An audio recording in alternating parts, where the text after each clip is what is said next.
Today, we will look at the system evaluation within the evaluation and assessment framework. System evaluation refers to approaches to monitor and evaluate the performance of the education system, but also the performance of sub-national education systems, example, local authorities.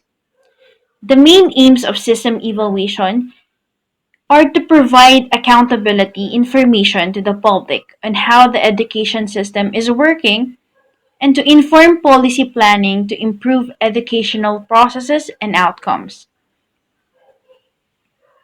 System evaluation has a heightened role to play in the evaluation and assessment framework, as there is increased emphasis on evidence, as there is increased emphasis on evidence-based policymaking. There is recognition that education is of central importance in shaping a knowledge society and increasing economic competitiveness. The effective monitoring and evaluation of the education system is central to informing policy planning for improvement. In particular, system evaluation can provide valuable information to monitor equity within the education system and to help focus stakeholders on major goals and challenges in the education system as a whole. But why do we evaluate? Evaluation is important so that we can be confident the programs we are using in our schools and classrooms are successful. A common criticism regarding evaluation is that it takes time and resources that could be dedicated to educating students. However, evaluation done properly can actually result in better quality practices being delivered more effectively to enhance student learning. You will not hire teachers without regularly monitoring and mentoring to help them improve your skills and foster student success. Would you adopt and maintain a new curriculum full scale without being sure that student learning improved when you tested the new curriculum? What if student learning declined after implementing a new curriculum? How would you know whether the curriculum did not work well because it was a faulty curriculum? Or because teachers were not trained in how to use the curriculum? Or because the curriculum was not implemented properly? Building evaluation into your educational programs and strategies enables you to make mid-course corrections and informed decisions regarding whether a program should be continued, expanded, scaled down, or discontinued.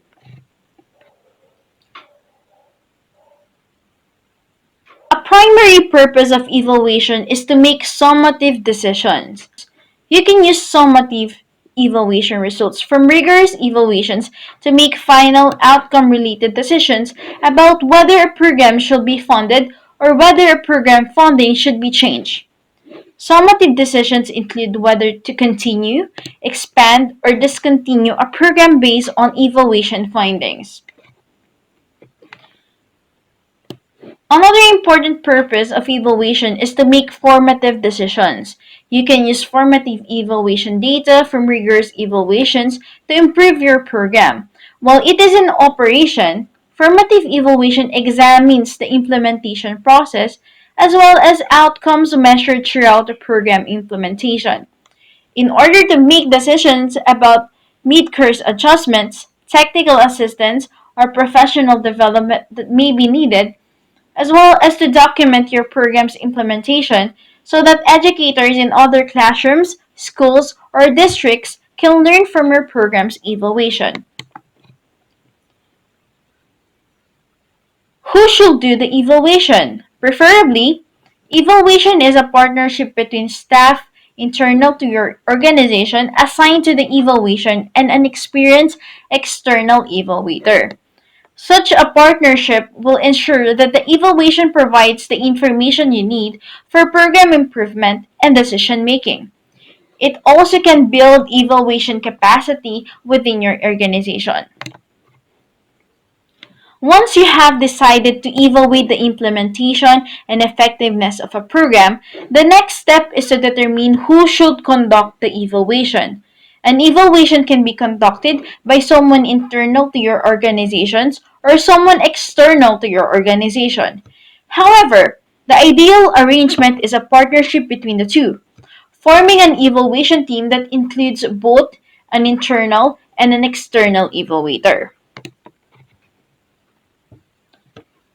An internal evaluator may be someone at the school building, district office, or state level. It is a good practice to have an external evaluator be part of your evaluation team. Using an external evaluator as a critical friend provides you with an extra set of eyes and a fresh perspective from which to review your design and results. Professional evaluators are trained in the design of evaluations to improve usability of the findings, and they are skilled in data collection techniques such as survey design, focus group facilitation, conducting interviews, choosing quality assessments, and performing observations. Where do we start with the evaluation?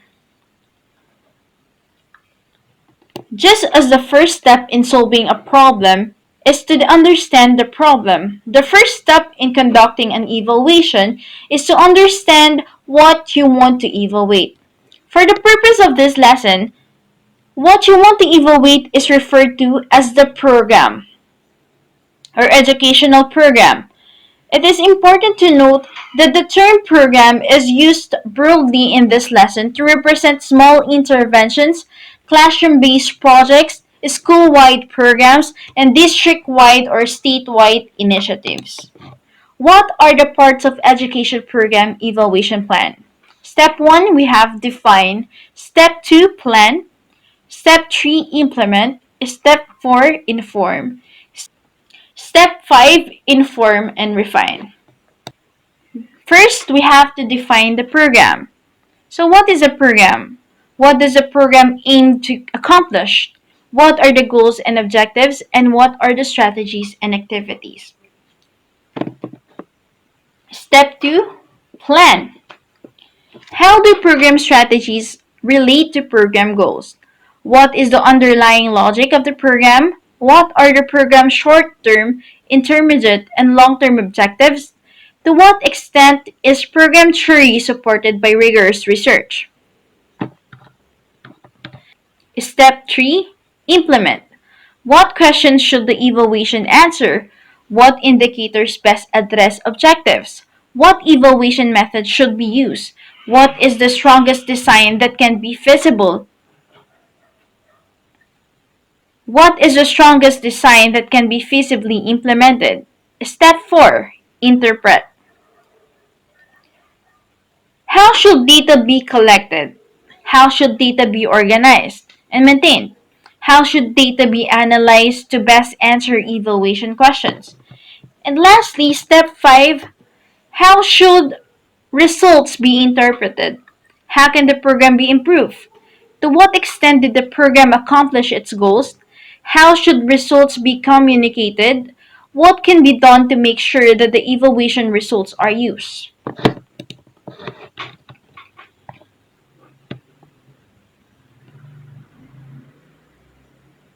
So let's first go back to step 1, define what is the program. The first step to conducting your evaluation is to understand what you want to evaluate. Whether you are evaluating a new program or a program that you have been using for some time, it is still important to begin from the basics in understanding how a program works. Do not rely on what you already know about the program or what you believe the program is intended to accomplish. Instead, take what you know and build upon it with information from multiple sources. By doing this, you will have a full understanding of the program, including multiple perspectives and expectations, as well as basic underpinnings and complex inner workings. Step 2, plan. So, how do I plan the evaluation? How can you create important and informed evaluation questions until you have a solid understanding of the theory that underlies a program?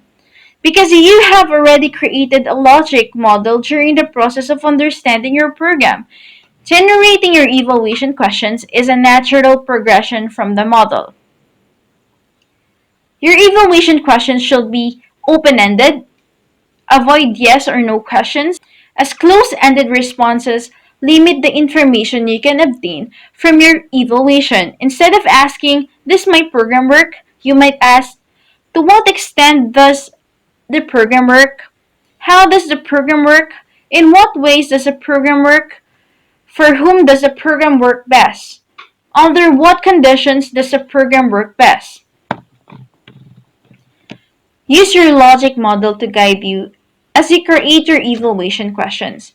Your questions regarding strategies and activities address the degree to which your program had the opportunity to be successful.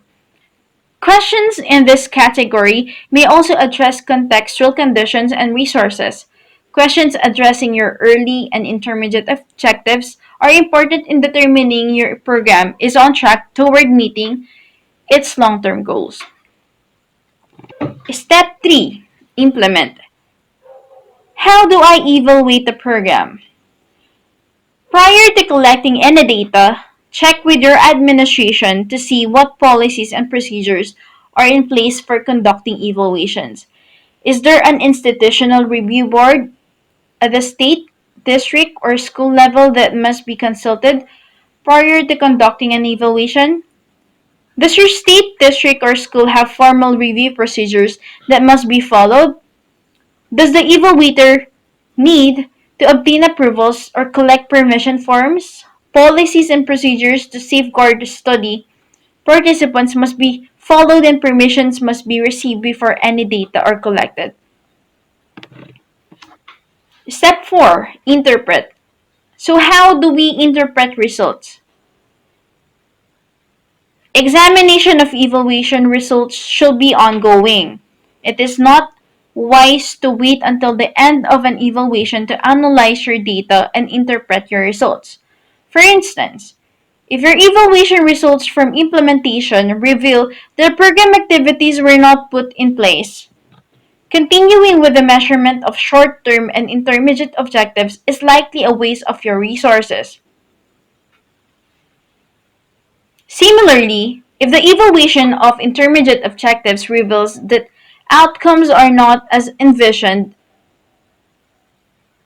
an important question would be whether the program should be modified, scaled back, or discontinued. Do results indicate that the program is not working as expected, or do results reveal that the program's theory is invalid and needs to be revisited? Was the program implemented as planned? Is it reasonable to think that making a change in the program could improve results? These are the questions to consider before moving on to the measurement of progress towards long-term goals.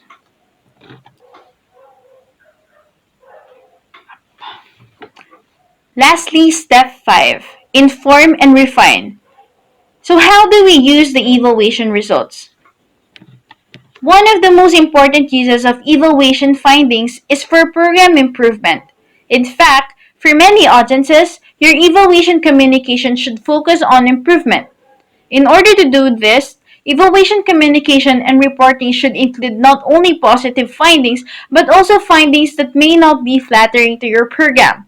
These not so positive findings are the basis for program improvement. When using evaluation results, ask yourself whether your findings are what you expected. Has the program accomplished what was intended? If yes, do you see areas where it can be made even better? If no, why do you think the program was not as successful as anticipated? Did the program not have enough time to be successful? Was the implementation delayed or flawed? Or perhaps the program theory was not correct.